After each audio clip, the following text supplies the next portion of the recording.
Selamat pagi semuanya. Untuk kalian yang tetap ada di rumah aja, semoga kalian semua baik-baik saja dan dapat belajar dengan maksimal di rumah aja. Pagi ini saya akan mempraktekkan cara memasak makanan internasional sebagai bahan materi kalian, yaitu usaha makanan internasional. Kita akan membuat pai susu. Nah, pai susu sendiri ini berasal dari pai, yaitu tergolong dalam makanan pastry yang berasal dari makanan kontinental atau makanan yang berasal dari negara bagian barat. Nah, pastry sendiri itu adalah makanan yang berasal dari tepung dan lemak yang kemudian dipanggang.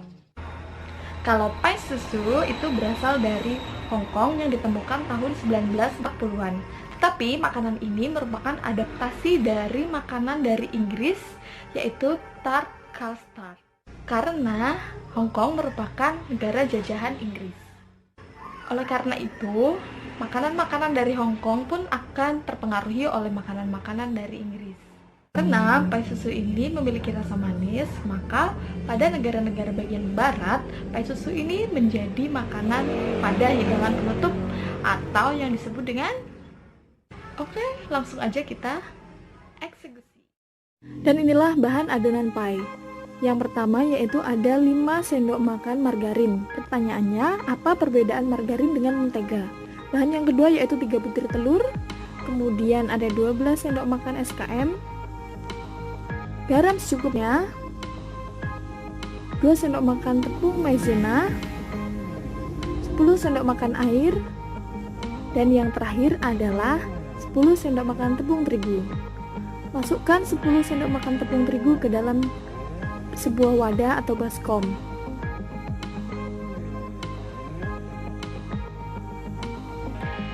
Kemudian selanjutnya yaitu masukkan 5 sendok makan margarin ke dalam wadah yang sudah berisi tepung terigu. Nah, ini menggunakan ukuran sendok makan untuk mempermudah kalian yang tidak punya timbangan di rumah. Jadi bisa menggunakan takaran sendok makan ya.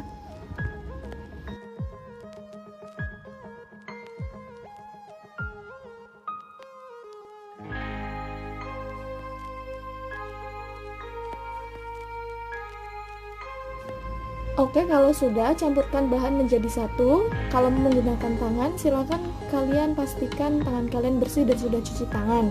Kalau tidak menggunakan tangan, bisa pakai garpu serta sendok ya, yang ada di sekitar kalian.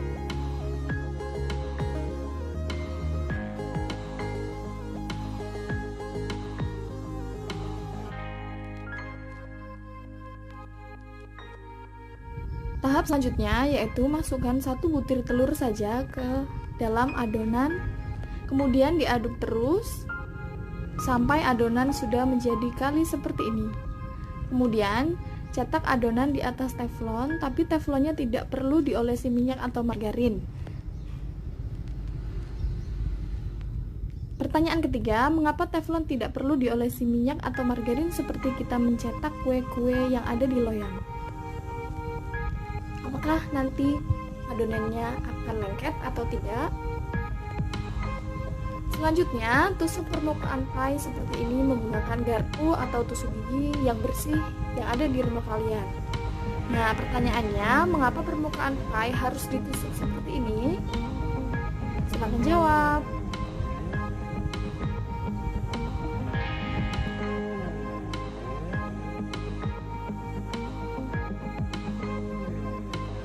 Selanjutnya kita buat adonan flan susu dengan mengencerkan tepung maizena menggunakan 10 sendok makan air.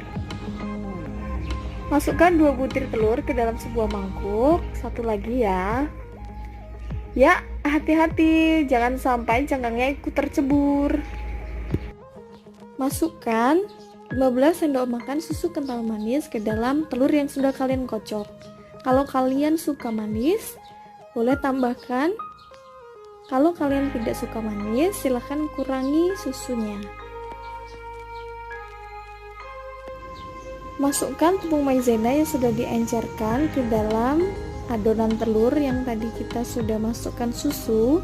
Nah, kemudian silahkan diaduk rata seperti ini. Diaduk terus, diaduk terus. Oke, sekarang kita akan melakukan penyaringan terlebih dahulu. Tahapan ini dilakukan agar adonan fla teksturnya lebih lembut. Nah, silakan kalian aduk-aduk seperti ini. Hasilnya seperti ini adonan fla yang sudah kita saring. Kemudian taruh di atas cetakan pie yang sudah ada di atas kompor dan dinyalakan dengan api kecil. Kalau sudah, jangan lupa teflonnya ditutup.